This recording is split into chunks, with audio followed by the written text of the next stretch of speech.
Hi, you guys. It's Yaz, and today I'm going to answer a common question. What person is the most dangerous person to a narcissist? Who do you think is the most dangerous type of person for a narcissist to encounter? Now, I saw a reel where somebody said, well, an empath that walks away is the most dangerous person to a narcissist. And guess what? That is not true, in my opinion, and I'll tell you why. Because when an empath walks away, a narcissist may try to get the empath back. They may be successful in getting them back. They may not be successful in getting them back. But a narcissist, as we know, they always move on to the next.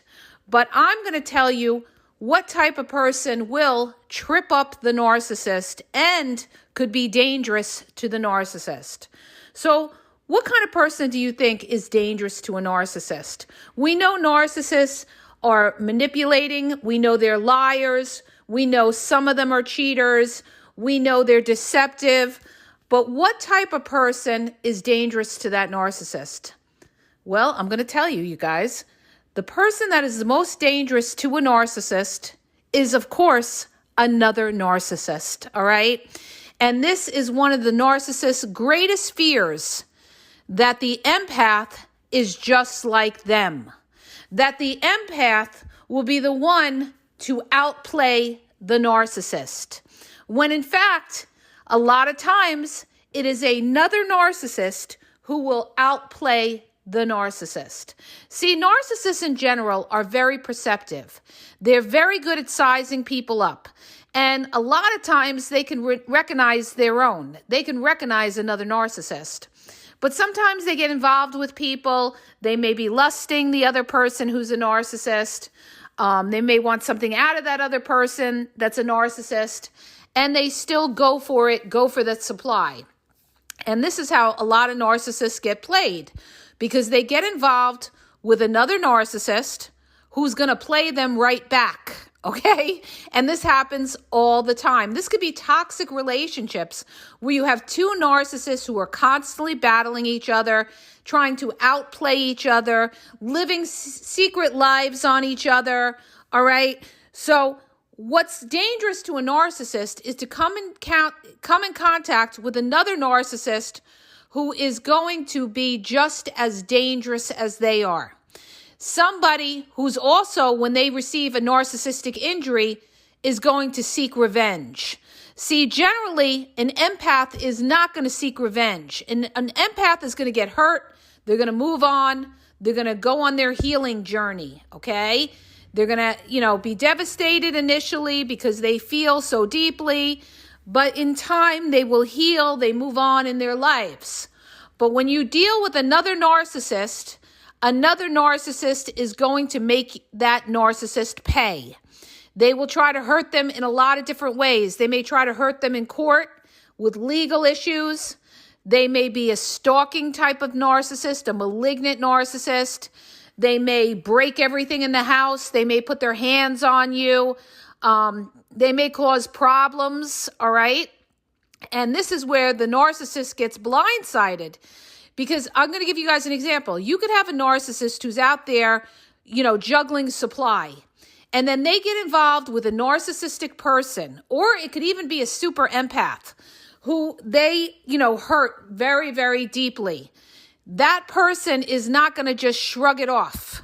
That person, because they feel so deeply, like a super empath feels so deeply, they could be also, very dangerous as well because they've had enough. And they want to seek justice. Super empaths want to seek justice a lot of times. They can't just let it go. They want to seek justice. So they will make that narcissist be accountable. But not only that, when it's another narcissist that the narcissist is involved with, that narcissist it's not so much even about justice. They just want to hurt that narcissist. And they will try to hurt them any way they can by cheating on them, by exploiting them, exposing them, smearing them, ruining their reputation. And this will devastate the narcissist who is so worried about their image to other people and being exposed. And it takes another narcissist or possibly a super empath that will do that to the narcissist and will destroy the narcissist and can be very, very dangerous. All right? Very, very dangerous. A lot of times I get clients that have dealt with a narcissist, and they're actually narcissists themselves that got burnt by another narcissist. All right? And they are still trying to heal themselves because of the rejection from another narcissist. Even though they could be cold, they could discard people and everything like that, when another narcissist does it to them, it will devastate them because of their fragile ego. It will cause such a narcissistic injury to them, they will have a hard time getting over it, and they will look to seek revenge on that other narcissist. And it'll be a back and forth war, a back and forth battle between two narcissists, all right? Now, I just want to bring up something else. You can have two narcissists in a relationship and it could last a long time. How do I know that? I have seen that, all right? I've seen two covert narcissists be married a long time.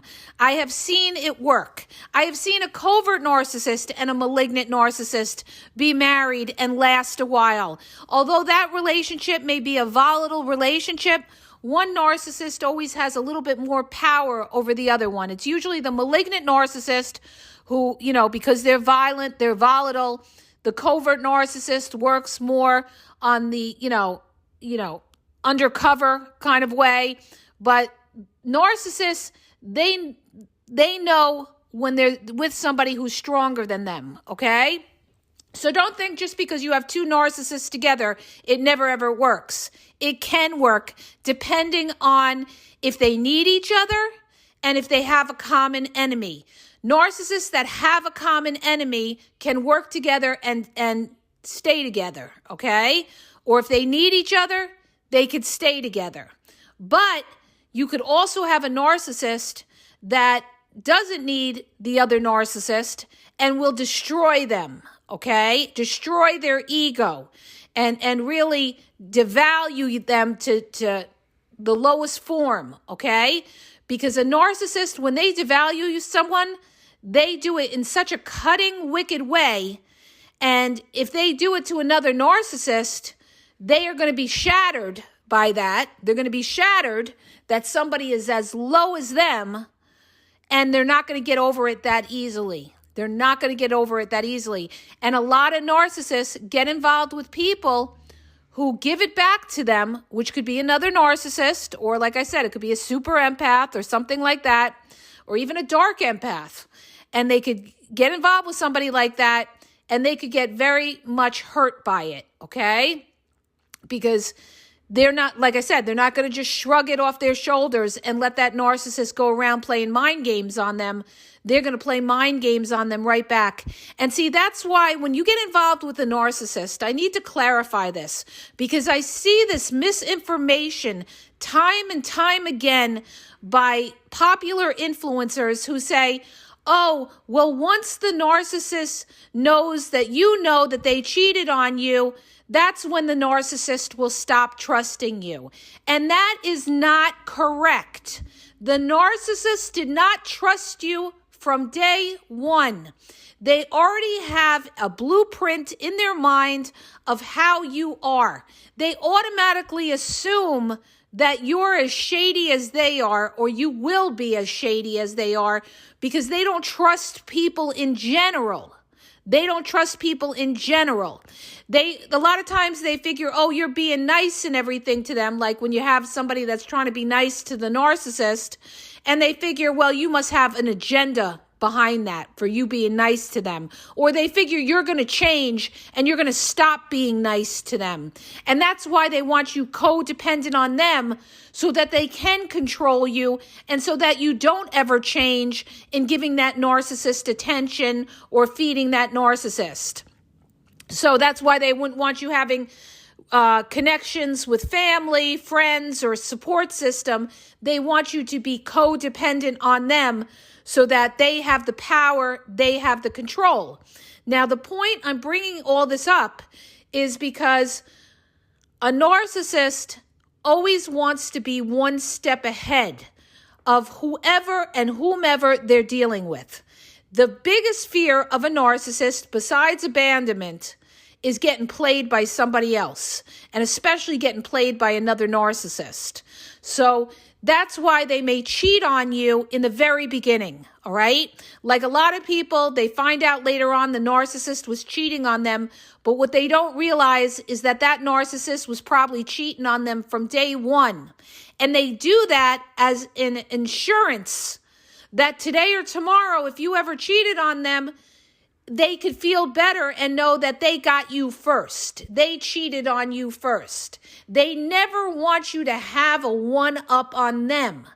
And they automatically assume that you're narcissistic as well and you're playing games with them. They automatically assume this, all right? This is why a narcissist, they just don't trust from day one. They go in, they pretend to be all in, but in the back of their minds, they don't trust. Listen to me when I tell you this. I know these people so well, okay? And that's why they hold back information. They live secret lives. They don't show you too much. They show you fake vulnerability, is because they don't trust you, all right? And you are not going to be the person to break that narcissist and get them all of a sudden to change who they are. You are not going to change a leopard. A leopard never loses their spots. This is what they have developed into throughout their life, throughout their childhood, and their genetic predisposition, along with their childhood development, has made them into who they are. This is their character. And this is their perception of the world. They know that the world can be cruel, whereas an empath may have more of an optimistic outlook on life. They may look at the positive things in life. They don't see the negative things in life. Whereas a narcissist is very paranoid. A narcissist always feels like somebody's out to get them, and they're always protecting themselves. This is why you'll notice with the narcissist, they're constantly checking the locks when they come into the house. They're constantly checking locks and doors, locks, windows, locks, because they're always trying to protect themselves. They're in survival mode. And narcissism itself is a survival tactic that they use to protect their fragile ego. So they devalue people, they put them down so that they never ever feel inferior to anybody else, okay? And I needed to explain all of this. So understand this. When you get involved with a narcissist, they automatically think that you act like they do, like a narcissist, that you play mind tricks, you play mind games, you're a liar, you're a cheater. That's why a lot of times, too, you could be doing everything right, give them no reason to think that you're cheating, and they'll still accuse you of cheating. You may get on the phone with them, and they may say, "What's that noise in the background? I hear somebody in the background. Are you cheating?" Or you may be looking good or going to the gym, and they'll say, "Oh, who are you doing that for? Oh, you must have somebody," or something like that. You see the you see paranoia with these people. You see the lack of trust with these people, all right? So they automatically assume that you're doing what they're doing. And when they get with another narcissist, if that narcissist is more cunning and clever and manipulative and deceptive than they are, that narcissist could get hurt by them because they could actually get played by another narcissist. And it happens all the fucking time, all right? Because in this world, there's always going to be somebody smarter than the next guy. There's always going to be somebody more deceptive than the next person. And eventually, a narcissist will come in contact with another narcissist who's not going to put up with their nonsense and who is going to use them and use them right back or play them, all right? It happens all the time. I'll give you an example. You could have a narcissist that goes with a young supply, right? And that young supply could be a narcissist as well that's using the older supply for money. But the narcissist is in their own delusional world. The older narcissist is in their own delusional world, and they feel like, oh, they're really into them and everything like that. So they push away those thoughts that this person is still is there to use them for money. The young narcissist comes in, they deplete as much money as they can from the older narcissist, and then they discard them like that when they can't get any more money out of them. So the older narcissist just got played, okay? Or you could have an older narcissist that goes with a younger narcissist and uses that younger narcissist for sex and then dumps them too, and that younger narcissist just got played as well, okay? So that's how they can destroy themselves, because they're tangling with their own, okay? So the most dangerous person to a narcissist is by far another narcissist, not an empath that walks away. An empath that walks away is just somebody that abandoned and walked away from the narcissist. And the narcissist, although it may bother them, they will replace that person, okay? They will replace that person, but it'll hurt them harder if that empath had a good supply of sex, a good supply of money. But you could trust and believe that that narcissist will do everything they can to find a similar supply out there to replace the empath that walked away on them. But when they got involved with a narcissist, another narcissist, that other narcissist is going to shatter their ego. That's why they're more dangerous. And another narcissist could be violent. Another narcissist could call the cops on them, get them in trouble with the law. They could set them up and get them in trouble with cops. They could ruin their reputation. They could get them fired from jobs. They can get their children to not have anything to do with them. They can alienate them from families and everything else. They could do a lot more damage when a narcissist is dealing with another narcissist, because that person is going to play dirty like the narcissist does and be a liar, a deceiver, a gaslighter, a ghoster, somebody who divides people, all kinds of manipulation tricks, blaming it back on the narcissist to try to give them a complex, be sarcastic, be passive aggressive. This happens all the time, all right?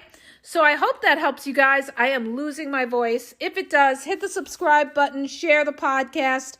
And if you're looking for confidential one-on-one phone coaching, check out the link in the bio at askgaz.wixsite.com/thegameexposed. If you're confused, you don't know if you're dealing with a narcissist, what kind of narcissist they are, and you need clarity, you need advice, check out my coaching link in the bio at askgaz.wixsite.com/thegameexposed.